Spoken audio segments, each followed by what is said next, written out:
నమస్తే, welcome to Suman TV. తీర్థయాత్రలకి చాలా మంది వెళ్ళాలనుకుంటారు. అయితే బస్సులో అంత దూరం ప్రయాణం చేయక చాలా మంది తమ ప్రయాణాన్ని విరమించుకుంటారు.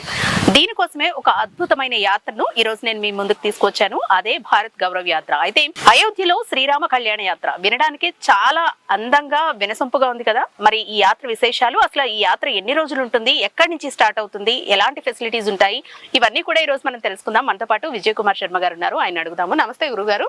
నమస్తే అమ్మా. యాత్ర అనేది అంటే అయోధ్యలో శ్రీరామ కళ్యాణ యాత్ర వినడానికి ఎంతో వినసొంపుగా ఉంది. అసలు ఈ యాత్ర ఎన్ని రోజులు ఉంటుందండి, ఎక్కడి నుంచి స్టార్ట్ అవుతుంది? చెన్నైలో జనవరి 24వ తేదీ ప్రారంభమవుతుంది. ఫిబ్రవరి 5 వరకు 12 రోజుల పాటు ఈ యాత్ర కొనసాగుతుంది. ఈ యాత్ర ఇందాక మేడం గారు చెప్పినట్టు అయోధ్యలో శ్రీరామ కళ్యాణ యాత్ర. అయోధ్య రామమందిరం జనవరి 22వ తేదీ ప్రధాని మోడీ గారు రాములు వారిని ప్రతిష్ఠించిన అనంతరం 24వ తేదీ బయలుదేరి 28వ తేదీ అక్కడ మన తెలుగు వారందరి తరపున కూడా కళ్యాణ మహోత్సవాన్ని వైభవంగా కనులారా వీక్షించటానికి సరయూ నదీ తీరమున ప్రత్యేకమైనటువంటి ఏర్పాట్లు చేశాం. ఇందులో విశేషంగా 2 జ్యోతిర్లింగాలు, 9 శక్తిపీఠాలతో పాటు అయోధ్య రాముల వారి దర్శనం కూడా ఉంటుంది. ఈ విశేషమైనటువంటి యాత్రకే అయోధ్యలో శ్రీరామ కళ్యాణ యాత్ర అని నామకరణం చేయడం జరిగింది. కానీ ట్రైన్ లో అన్ని యాత్రలు అనేది నిజంగా చాలా అద్భుతమైన ఆలోచన అన్నమాట. అయితే ట్రైన్ లో అన్ని రోజుల పాటు ఉండేందుకు ఏ విధమైన ఫెసిలిటీస్ ఇస్తున్నారండి? ఇందాక అంటే మీ ఉద్దేశం ప్రకారంగా ఎక్కువ జర్నీ అనేది ఉన్నప్పుడు బస్సుల్లో లేడీస్ కానీ జెంట్స్ ఈవెన్ పెద్దవాళ్ళు యాత్ర అనగానే చాలా 60 సంవత్సరాలు దాటిన వాళ్ళు చాలా మంది ఉంటూ ఉంటారు. మరి అటువంటి యాత్రలు చాలా సుఖమయమైనటువంటి ప్రయాణంలో ఎటువంటి అలసట లేకుండా చక్కగా అందరికీ కూడా దర్శన భాగ్యాలు కల్పించేటటువంటి ఏర్పాట్లు చేయాలనే ఉద్దేశం చేతన ప్రధాని మోడీ గారు భారత్ గౌరవ్ అనేటువంటి ప్రత్యేకమైనటువంటి రైలు యాత్రలను ఏర్పాటు చేశారు. ఇది రైల్ టూరిజం వాళ్ళు నిర్వహిస్తూ ఉంటారు. ఈ రైల్ టూరిజము హిందూ ధార్మిక పీఠము అనుసంధానంగా ఈ యాత్రని ప్రత్యేకంగా రూపకల్పన చేశాము. ఈ బస్సుల్లో ప్రయాణాల కంటే కూడా రైల్లో ఉన్నటువంటి ప్రయాణం చాలా సుఖమయంగా ఉంటుంది. పడుకోవచ్చు. ఏదైనా అత్యవసర పరిస్థితుల్లో టాయిలెట్కి సంబంధించినటువంటి ఫెసిలిటీస్ కూడా ఉంటాయి. కాబట్టి ఎక్కువ దూరం సుమారుగా ఈ యాత్ర 7500 కిలోమీటర్లు మనం ట్రైన్లో ప్రయాణం చేస్తాం.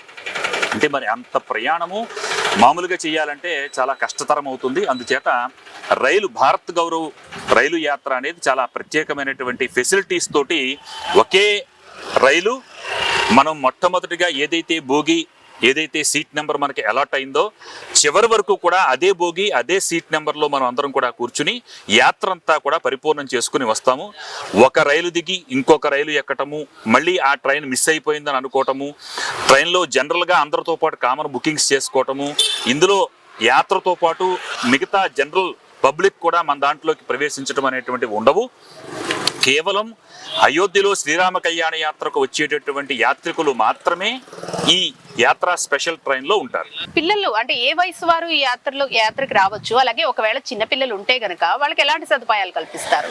యాక్చువల్ గా ఇందులో పిల్లలు ఒక 4 మాత్రమే ఉన్నారు. పిల్లలు అందరూ కూడా పెద్దవారు, సుమారుగా 56 సంవత్సరాల నుంచి 84 సంవత్సరాల వయసు వారు అందరూ కూడా ఎక్కువగా ఉన్నారు. సుమారుగా 90% మంది ఈ వయసు వాళ్ళే ఉన్నారు. కొంతమంది మట్టుకు 35 ఏళ్ళు 40 ఏళ్ల వయసు వాళ్ళు, కొంతమంది వరకు ఒక 15% మంది వాళ్ళు ఉంటారు. అందరికీ కూడా ప్రయాణంలో పిల్లలు చెబితే వింటారు, లేకపోతే తల్లిదండ్రులు కేరింగ్ లో ఉంటారు. పెద్దవాళ్ళకి శారీరకమైనటువంటి శ్రమ ఉంటుంది, ఆరోగ్య పరిస్థితులు సహకరించవు. అదేవిధంగా మీరు బస్సులో ఎక్కువసేపు కూర్చుంటే కనుక కాళ్ళ నొప్పులు ఇలాంటివన్నీ ఉంటాయి. ట్రైన్ ఫెసిలిటీ కాబట్టి వారికి ఎటువంటి ఇబ్బంది లేకుండా వాలంటీర్ సర్వీస్ని మేము ప్రత్యేకంగా ఏర్పాటు చేసి వాళ్ళని కేర్ టేకర్గా ఒక 25 మంది లేదా 30 మందికి ఒక కేర్ టేకర్ని మేము చూసుకుని వాళ్ళు ఈ యాత్ర అంతా కూడా పరిపూర్ణంగా ఎటువంటి ఇబ్బందులు లేకుండా పరిపూర్ణం చేసుకుని రావడానికి వాలంటీర్ సర్వీస్ని మేము ప్రత్యేకంగా ఏర్పాటు చేసాం. ఫుడ్ కి సంబంధించి ఎలాంటి ఫెసిలిటీస్ ఉంటాయి? అలాగే అంటే అక్కడ ఉన్న రెస్టారెంట్స్ లోనే మీరు ఫుడ్ ప్రొవైడ్ చేస్తారా, లేదంటే వేరే ఏమైనా సదుపాయాలు? ఇది అందరికీ సాధారణంగా వచ్చేటటువంటి డౌట్. మనం ఇతర ప్రాంతాల వారి యొక్క ఆహార అలవాట్లకి మనం దూరంగా ఉంటాము. మన సౌత్ ఇండియన్ దక్షిణ భారతదేశంలో ఉన్నటువంటి భోజనాలు మన ఇంటి భోజనం కోసం ఎక్కువగా చూస్తూ ఉంటారు. మిగతా యాత్రలకు వెళ్ళినప్పుడు మనం ఏ యాత్రలు ఎక్కడికి వెళ్ళినా సరే అక్కడ ఉన్నటువంటి రెస్టారెంట్లో భోజన సదుపాయాలు ఏర్పాటు చేస్తారు చాలా మంది. కానీ దాన్ని దృష్టిలో పెట్టుకుని ఆరోగ్యం కనుక పాడైపోతే యాత్ర సుఖమయంగా జరగదు. కాబట్టి మేమేం చేశామంటే ప్రత్యేకంగా వంట బ్రాహ్మణులను తీసుకెళ్లి శాకాహార భోజనము, మనం తీర్థయాత్రలు పుణ్యక్షేత్రాలన్నీ కూడా చూస్తున్నాం కాబట్టి ఉల్లి వెల్లుల్లి అనేటువంటివి వాడకుండా ప్రత్యేకంగా ఇంటి భోజనం ఏ విధంగా అయితే ఉంటుందో ఆ విధమైనటువంటి భోజనం మీకు హోటల్స్లో ఉంటే హోటల్స్ దగ్గరికి మా వాళ్ళే వచ్చి మీకు సర్వీస్ చేస్తారు. మీరు ఎక్కడైనా ఉదాహరణ ఈ గైలో పిండ ప్రదానాల కార్యక్రమం జరుగుతున్నప్పుడు మధ్యాహ్నం 2 అయిపోతుంది. మళ్ళీ మీరు వేరే చోటకు వచ్చి భోజనాలు చేయాలంటే ఆలస్యం అవుతుంది. కాబట్టి ఆ ప్రదేశం దగ్గరికే మా సర్వెంట్లు అందరూ కూడా మీ దగ్గరికి భోజనాన్ని తీసుకొచ్చి మన ఇంటి భోజనాన్నే మీ దగ్గరికి సర్వీస్ చేయడం జరుగుతుంది. ఉదయం కాఫీ టీ పాలు అల్పాహారము, మధ్యాహ్నం భోజనము, సాయంత్రం కాఫీ టీ పాలు స్నాక్స్, షుగర్లెస్ కూడా ఉంటుంది. అదేవిధంగా రాత్రి అల్పాహారాలు. మొత్తం 12 రోజులకి కూడా మన ఇంటి భోజనం ఏదైతే ఉంటుందో అదే విధంగా వంట బ్రాహ్మణుల చేత వండించి ప్రత్యేకంగా మీ అందరికీ కూడా వడ్డన చేయడం జరుగుతుంది. ట్రైన్ లో బాత్రూమ్ ఫెసిలిటీస్ అనేవి మనకి కొంచెం కంజెస్టెడ్ గా అలా ఉంటాయి కదా, సో మరి స్నానాలకి వాటికి కూడా ట్రైన్ లో అదే బాత్రూమ్స్ అనేవి ఉంటాయండి? ట్రైన్ లో స్నానం చేయడం అవకాశం ఉండదమ్మా. ఖచ్చితంగా మనం పూరి, అదేవిధంగా మధుర, ఉజ్జయిని, గయ ఈ 4 ప్రదేశాల్లో కూడా యాత్రికులకి స్నానాలు చేయడానికి కావాల్సినటువంటి ఫెసిలిటీస్, అది హాల్స్, అదేవిధంగా రూమ్స్, డ్రెస్ చేంజ్ చేసుకునేటటువంటి రూమ్స్ ఫెసిలిటీస్ అన్ని కూడా మేము కల్పిస్తాము. ఇది యాత్రలో అంతర్భాగమే. అందులో భాగంగా మనం 2 రోజులు కాశీలోని, అదేవిధంగా మరొక 2 రోజులు కాట్రా వైష్ణోదేవి శక్తిపీఠం దగ్గరికి వెళ్ళడానికి, జమ్మూ సరస్వతి అమ్మవారి దర్శనం చేయడానికి మనం కాట్రాలో మనం స్టే ఇస్తాము. అందుచేత ఎవ్వరూ కూడా ట్రైన్లో స్నానం చేసే పడి ఇబ్బంది పడాల్సిన అవసరం లేదు. మీకు ఎక్కడికక్కడ ఏదైతే ఫెసిలిటీస్లో మీకు మేము ఇచ్చి కల్పించి స్నానాలు చేయడానికి సదుపాయాలన్నీ కూడా మేము బయట కల్పించిన తర్వాతే మనం శుచిగా స్నానాలు చేసే మనం యాత్ర స్థలాలకి, సందర్శన క్షేత్రాలకు వెళ్ళి ఆ స్వామి అమ్మవారిని దర్శనం చేసుకుంటాం. మనం ఒక 10-20 మందితో ఏదైనా టూర్ ప్లాన్ చేసుకున్నాం అనుకోండి, వాళ్ళందరినీ ఆర్గనైజ్ చేయడం చాలా కష్టంగా ఉంటుంది. మరి ఒక ట్రైన్ అంతమందిని యాత్రకు తీసుకెళ్తున్నప్పుడు ఆర్గనైజ్ చేయడానికి అంటే ఏ విధమైన ఏర్పాట్లు ఉంటాయండి? ఇక్కడ అందరూ కూడా చాలా మంది గురువుగారు ఇంకా 600 మందిని మేము వెళ్తున్నాము, మాకు కంఫర్ట్గా ఉంటుందా అనేటువంటి డౌట్ వ్యక్తపరుస్తారు. మీరు దాన్ని మైండ్లో తీసేయాలి. ఫస్ట్ మీరు కేవలము ఒక 25 లేదా 30 మంది మాత్రం కలిసి మీరు వెళ్తున్నారని భావనలో ఉండాలి. ఈ 600 మందిని ఆర్గనైజ్ చేయడానికి మాకు సుమారుగా 35 మంది వాలంటీర్లు ఉంటారు, ఒక 20 మంది టూర్ కోఆర్డినేటర్లు ఉంటారు, ఒక 5 టూర్ మేనేజర్లు ఉంటారు, మేము అడ్మినిస్ట్రేషన్ చేసేటటువంటి వాళ్ళందరూ కూడా మేము ఉంటాము. ఇదంతా కూడా మాకు బాధ్యత. మీకు 25 మంది ప్రశాంతంగా వెళ్ళి దర్శనాలు చేసుకుని మీ కార్యక్రమాలన్నీ కూడా పూర్తి చేసుకుని ఎవరికి వాళ్ళు వచ్చేయచ్చు. అందుచేత 600 మంది అనేటువంటి విషయాన్ని మీరు మైండ్లో పెట్టుకోకండి. ప్రతి 25 లేదా 30 మందికి ఒక వాలంటీర్ ఉంటారు, ఒక బోగీకి ఒక టూర్ కోఆర్డినేటర్ ఉంటారు, 3 బోగీలకు ఒక మేనేజర్ ఉంటారు. మీరు బయటికి ఎక్కడికి వెళ్ళినా ఈ వాలంటీర్లు మిమ్మల్ని గుర్తుపెట్టేలాగా మీకు ఐడి కార్డులు ఇస్తాము. మీరు వాలంటీర్లను గుర్తుపెట్టేలాగా వాళ్ళకి ఒక యూనిఫాము, డ్రెస్ కోడ్ ఉంటుంది. అదేవిధంగా టూర్ మేనేజర్లని, టూర్ కోఆర్డినేటర్లని మీరు గుర్తుపెట్టేలాగా వాళ్ళకు కూడా ఒక డ్రెస్ కోడ్ ఉంటుంది. కాబట్టి మీరు ఎక్కడా కూడా ఇబ్బంది పడేటటువంటి అవసరం ఉండదు. మీకు భోజనాలు ఏర్పాటు చేయాలా, ట్రాన్స్పోర్ట్ బస్సులు చూడాలా, ఆటోలు చూడాలా, మీకు హోటల్స్ ఫెసిలిటీస్ మీ చూడాలా అనేది మాకు బాధ్యత. కాబట్టి అటువంటి ఏర్పాట్లన్నీ పూర్తిగా జరిగిపోయి ఉన్నాయి. జమ్మూ కాట్రా వైష్ణోదేవి దగ్గర, కాశీలోని ప్రతి చోట మేము ఎక్కడైతే ఫెసిలిటీస్ ఇస్తామో, మీకు ట్రాన్స్పోర్ట్ ఏవైతే చూపిస్తామో అవన్నీ ఏర్పాట్లు కూడా జరిగిపోయి ఉన్నాయి. కాబట్టి మా మేనేజర్లు, కోఆర్డినేటర్లు అందరూ కూడా దానికి సంసిద్ధులై ఉన్నారు. వాలంటీర్లు అందరూ కూడా వెల్ ట్రైన్డ్ వాలంటీర్లు మేము ఏర్పాటు చేశాం. కాబట్టి నిశ్చింతగా 600 మంది అనే దాన్ని మీరు మైండ్లో తీసేసి కేవలం చక్కగా ఒక 25-35 మంది ఒక టీమ్గా వెళ్ళి దర్శనాలు చేసుకుని వచ్చేస్తూ ఉంటారు. సింగిల్ గా కూడా ఈ యాత్రకు రావచ్చా? అలాగే ఈ యాత్ర ప్యాకేజ్ లో భాగంగా కాకుండా బయట మనకు అదనంగా ఏమైనా ఖర్చులు అవుతాయంటారా? ఫ్యామిలీ అంటే ఓన్లీ భార్యాభర్త, లేదు వాళ్ళ పిల్లలు, లేదా వాళ్ళ తెలుసున్న వాళ్ళు ఎవరు 4 అయితే కలిసి వస్తూ ఉంటారు. ఇందులో కూడా చాలా మంది అలా కలిసి వచ్చే వాళ్ళు ఉన్నారు. అలాగే సింగిల్స్ గా కూడా వచ్చేటటువంటి వ్యక్తులు చాలా మంది ఉన్నారు.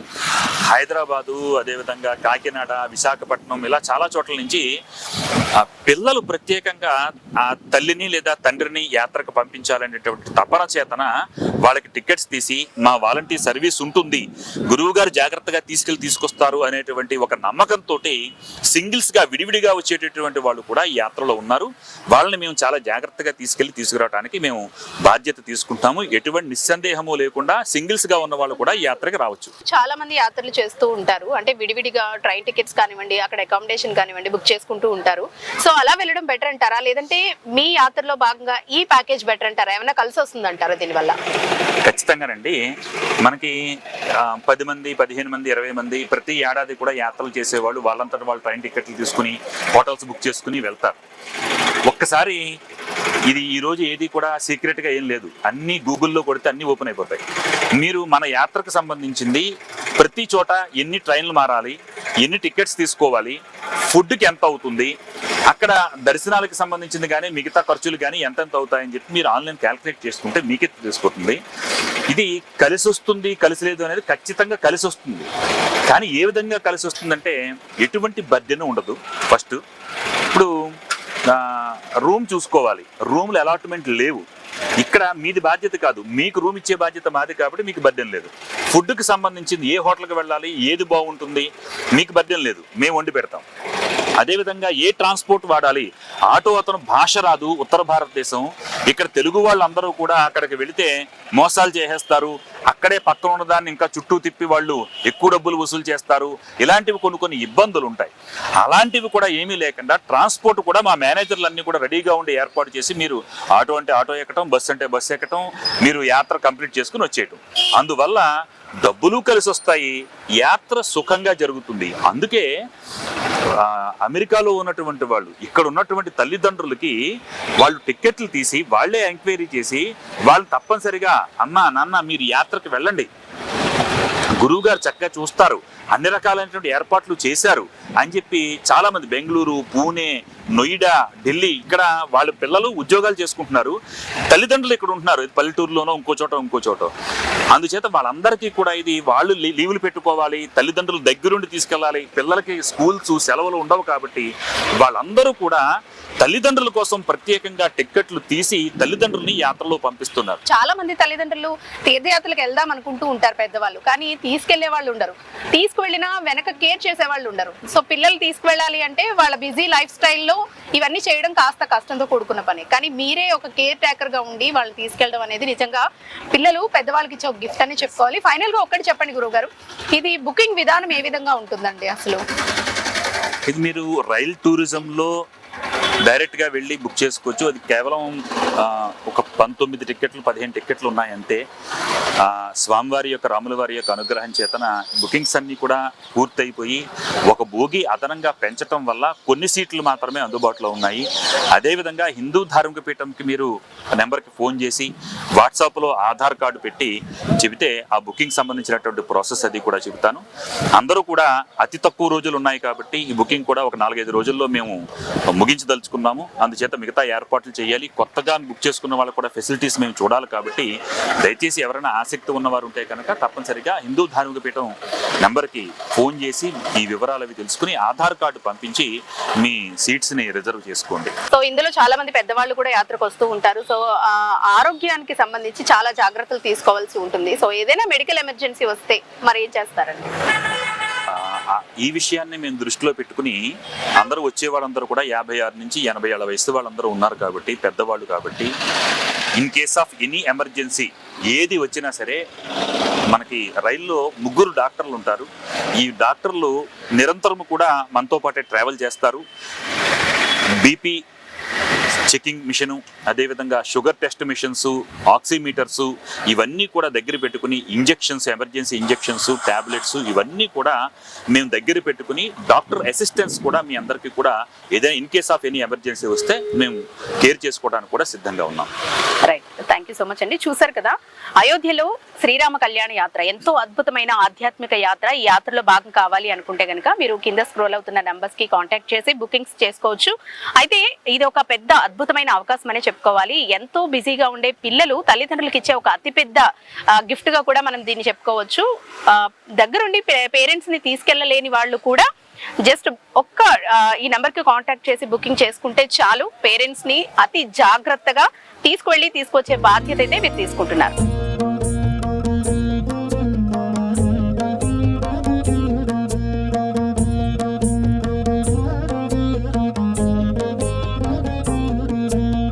అయోధ్యలో శ్రీరామ కళ్యాణ యాత్ర జనవరి 24 నుండి ఫిబ్రవరి 5 వరకు 12 రోజుల పాటు 2 జ్యోతిర్లింగాలు, 9 శక్తిపీఠాలు, అయోధ్యలో సీతారాముల కళ్యాణ మహోత్సవం. ఈ యాత్రలో ప్రత్యేకమైన వేద పండితుల బృందం ఉంటుంది. మామూలుగా మనం యాత్ర చేస్తున్నప్పుడు మనంతట మనం వెళ్ళి దర్శనాలు చేసుకుని వచ్చేస్తూ ఉంటాం. అయితే ఈ యాత్రలో వచ్చేటటువంటి యాత్రికుల కుటుంబ సభ్యుల యొక్క గోత్రనామాల చేత మా వేద పండితుల బృందం ఎక్కడైతే ఈ శక్తిపీఠాలు, జ్యోతిర్లింగాలు, అదేవిధంగా మిగతా క్షేత్రాలలో మీ కుటుంబ సభ్యుల యొక్క గోత్రనామాలతోటి అర్చనలు, పూజాధికారులు చేసి అనంతరం ప్రసాద వితరణ కూడా చేయడం జరుగుతుంది. అత్యంత వైభవోపేతమైనటువంటి ఈ యాత్రకి అన్ని ఏర్పాట్లు పూర్తయ్యాయి. యాత్రికులు ఎటువంటి ఇబ్బంది పడకుండా భోజన సౌకర్యాలు, శాకాహార భోజనము, మన ఇంటి వంట, డాక్టర్ సదుపాయము, ప్రతి 25 లేదా 30 మందికి కలిపి ఒక వాలంటీర్ సర్వీసు, ఒక బోగీకి ఒక కోఆర్డినేటరు, 3 బోగీలకి ఒక మేనేజర్తో పాటు మీకు ఎటువంటి ఇబ్బంది లేకుండా రూములు, అదేవిధంగా స్నానాలు చేయడానికి ఫెసిలిటీసు, ఇవన్నీ కూడా మా నిర్వాహకులమే హిందూ ధార్మిక పీఠం తరపున బాధ్యత తీసుకుని అందరినీ కూడా క్షేత్ర దర్శనాలు చేయించి తిరిగి గమ్యస్థానాలకు చేసేటటువంటి బాధ్యత తీసుకున్నాము. అందుచేత ఆ సీతారాముల కళ్యాణ మహోత్సవంలో అందరూ కూడా పాల్గొనండి. జై శ్రీరామ్.